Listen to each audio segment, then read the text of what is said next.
Critiqué pour avoir organisé son couronnement en pleine inflation, Charles III n'arrange pas sa cause avec le budget de son anniversaire. Charles III fête son anniversaire une seconde fois ce samedi 17 juin. L'événement est organisé lors du défilé baptisé Trooping the Colour. La facture de l'anniversaire est salée. La somme s'élèverait à 10 millions de sterling. Les Anglais financent indirectement l'anniversaire du roi. Plus d'un mois après avoir convié les grands de ce monde à l'abbaye de Westminster pour assister à son couronnement, Charles III sort à nouveau ses habits de fête.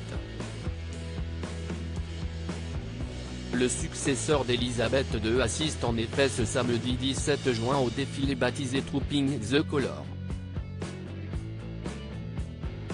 Organisé dans les rues de Londres, cet événement annuel est l'un des temps forts de la couronne britannique.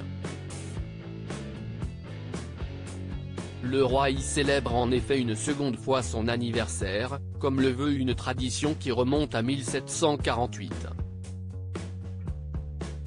George II avait voulu organiser cette année-là une grande et fastueuse fête publique en plein air à l'occasion de ses 65 ans. 41 ans coups de canon, 70 avions de la Royal Air Force, défilés à cheval. Une parade d'une telle envergure ne s'organise pas sans un budget conséquent. Selon nos confrères du Daily Express, le coût de la cérémonie s'élèverait à 10 millions de livres sterling, soit l'équivalent de près de 12 millions d'euros. De quoi payer les transports, le carburant ou encore l'alimentation et l'hébergement des chevaux.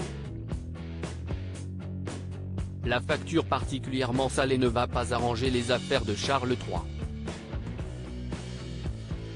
Le roi avait en effet déjà été épinglé par ses détracteurs à cause des frais engagés pour son couronnement. The Mirror avait révélé en avril dernier un montant à 250 millions de livres, soit 285 millions d'euros, qui va payer l'anniversaire de Charles III. Les Anglais grincent des dents depuis qu'ils ont dû financer le couronnement de leur roi. C'est pourtant le cœur un peu plus léger qu'ils regardent son anniversaire à la télévision. Considéré comme une cérémonie et non un événement d'État, Trooping the Colour doit être intégralement pris en charge par Buckingham Palace. Pour régler la facture, la firme se sert d'ordinaire des revenus des duchés de Lancaster ou de Cornouailles, voire de la Sovereign, une allocation annuelle du gouvernement financée via le Trésor public. Les Britanniques sont donc à nouveau, certes indirectement, mis à contribution.